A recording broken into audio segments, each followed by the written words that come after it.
Good evening friends. ఈరోజు మనం operation Sindoor అనేటువంటి విషయం గురించి దేశం మొత్తం చర్చించుకోవడం జరుగుతోంది. దాని గురించి కొద్దిగా తెలుసుకుందాం. ఏంటి ఆపరేషన్ సింధూర్ అంటే, ఏప్రిల్ 22వ తారీఖున పహల్గామ్లో జరిగినటువంటి దాడికి ప్రతీకారంగా పాకిస్తాన్లో ఉన్నటువంటి ఉగ్రవాద శిబిరాలపై భారత రక్షణ శాఖ వైమానిక దాడులు చేపట్టింది. దాన్నే ఆపరేషన్ సింధూర్ అనేటువంటి పేరు పెట్టడం జరిగింది. ఆపరేషన్ సింధూర్ ఎందుకు పెట్టారంటే, పహల్గామ్ దాడిలో 26 మంది మహిళలు వారి యొక్క భర్తలను కోల్పోయి వారి నుదుటిన సింధూరాన్ని కోల్పోవాల్సి వచ్చింది. కాబట్టి దానికి ప్రతీకారంగా ఆపరేషన్ సింధూర్ పేరుతో ఉగ్రవాదుల్ని తుదముట్టించాలనేటువంటి ఉద్దేశంతో ఈ పేరు పెట్టడం జరిగింది. అయితే ఈ చిత్రంలో చూస్తున్నటువంటి భారత నేవీ అధికారి అయినటువంటి వినయ్ సర్వాల్ ఇతన్ని ముష్కరులు కాల్చి చంపడం జరిగింది. పెళ్ళైన 7వ రోజే అతను చనిపోవడం జరిగింది. అతని భార్య అయినటువంటి హిమర్షి అతని మృతదేహం దగ్గర కూర్చుని గుండెలు అవిసేలా రోధించడం దేశం మొత్తాన్ని కూడా కుదిపివేసిందనమాట. మరి ఈ ఆపరేషన్ సింధూర్ ఎలా జరిగింది అనే విషయాన్ని గురించి తెలుసుకుందాం. ఆపరేషన్ రాత్రి అంటే 6వ తారీఖు రాత్రి తెల్లవారితే 7వ తారీఖు అనగా రాత్రి 1:05 దాడి జరిగిందనమాట. ఈ ఆపరేషన్లో పాకిస్తాన్ అలాగే పాక్ ఆక్యుపైడ్ కాశ్మీర్ అంటే పాక్ ఆక్రమిత కాశ్మీర్ పిఓకే అంటాం. ఈ రెండు చోట్ల కలిపి 9 ప్రాంతాల్లో దాడి జరిగింది. అయితే 1:05 ప్రారంభమై 1:30 వరకు కొనసాగింది అని చెప్పడం జరిగింది. అయితే ఈ ఆపరేషన్ని పిఓకేలోను అంటే పాక్ ఆక్యుపైడ్ కాశ్మీర్లోను పాకిస్తాన్ భూభాగంలో కూడా ఈ ఉగ్రవాద శిబిరాలపై మాత్రం దాడి చేయడం జరిగిందనమాట. లష్కరే తోయిబా, జైషే మహమ్మద్, హిజ్బుల్ ముజాహిదీన్ పైన ఈ దాడి అనేది 9 చోట్ల 21 శిబిరాలపై దాడి చేయడం జరిగిందనమాట. అయితే పూంచ్ సెక్టార్లో వెంటనే జమ్మూ కాశ్మీర్లో ఉన్నటువంటి పూంచ్ సెక్టార్లో పాకిస్తాన్ ఫిరంగి దాడి చేసింది. వెంటనే 10 మంది భారతీయులు కోల్పోవడం జరిగింది. ఈ ఘటనలో కూడా మరో 30 మంది గాయపడ్డారని అంటే ఈ దాడుల తర్వాత ఈ ఉగ్రవాద శిబిరాలపై దాడి తర్వాత ఉదయాన్నే ఈ 7వ తారీఖు ఉదయాన్నే పాకిస్తాన్ తిరిగి దుర్బుద్ధిని ప్రదర్శించిందని చెప్పుకోవచ్చు. మరి ఈ దాడులు ఎలా జరిగాయంటే, ఈ దాడులు ముందుగా చెప్పి మరీ అటాక్ చేశారు భారత సైన్యం. మీకు తగిన సమాధానం గుణపాఠం చెప్తామని ఎప్పటి నుంచో చెప్తున్నప్పటికీ నిన్న అర్ధరాత్రి అంటే 6వ తారీఖు అర్ధరాత్రి 1:28 ముందే మేము దాడికి సిద్ధం, గెలిపే లక్ష్యం అంటూ ఆర్మీ ట్వీట్ చేసింది.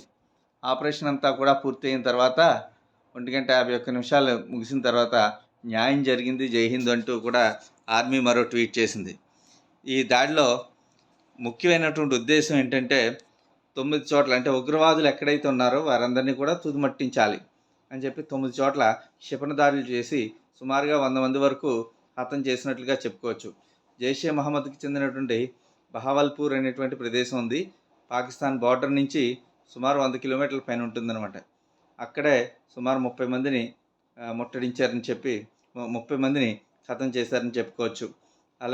అలాగే మురిద్కే అనేటువంటి ప్రదేశంలో కూడా 30 మంది టెర్రరిస్టులు మరణించారని చెప్పుకోవచ్చు.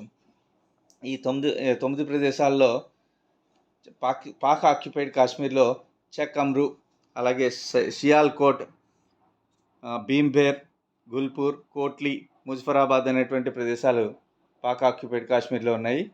అయితే చెక్ అమ్రు, సియాల్కోట్లో పాక్ ఆక్యుపైడ్ కాశ్మీర్లో కాకుండా పాకిస్తాన్లోనే ఉన్నాయన్నమాట. ఇందులో భీంబేర్, గుల్పూర్, కోట్లీ, ముజఫరాబాద్ ఈ 4 కూడా పాక్ ఆక్యుపైడ్ కాశ్మీర్లో ఉంటే సియాల్కోట్, చెకమ్రు, మురిద్కే అలాగే బహల్వాల్పూర్ అనేటువంటి ప్రదేశాలన్నీ కూడా పాకిస్తాన్లోనే ఉన్నాయి.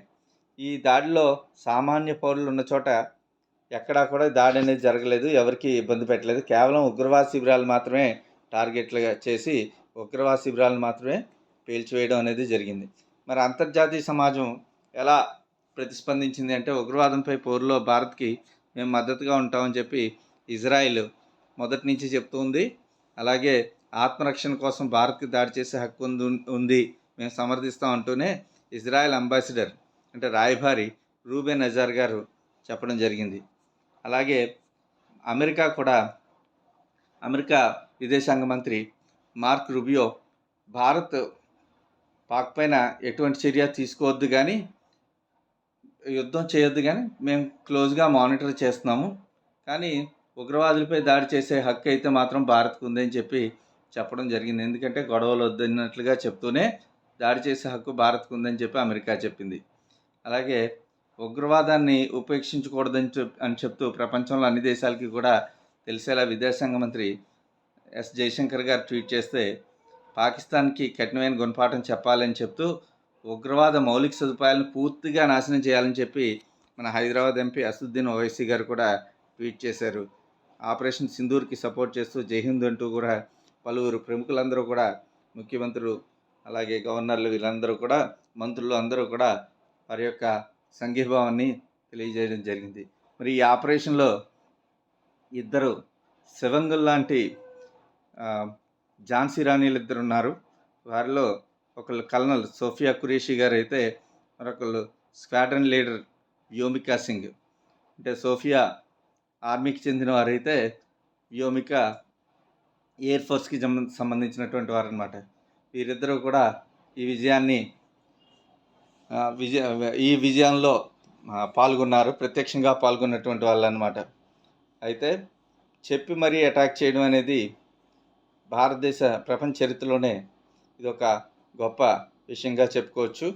అయితే భారతదేశం న్యాయం జరిగింది జైహింద్ అంటూ ఆర్మీ ట్వీట్ చేసి తర్వాత ప్రపంచ దేశాలకు తెలియజేసే వరకు పాకిస్తాన్ కూడా తెలుసుకోలేకపోయింది. అదనమాట. జై భారత్, జై హింద్. Thank you.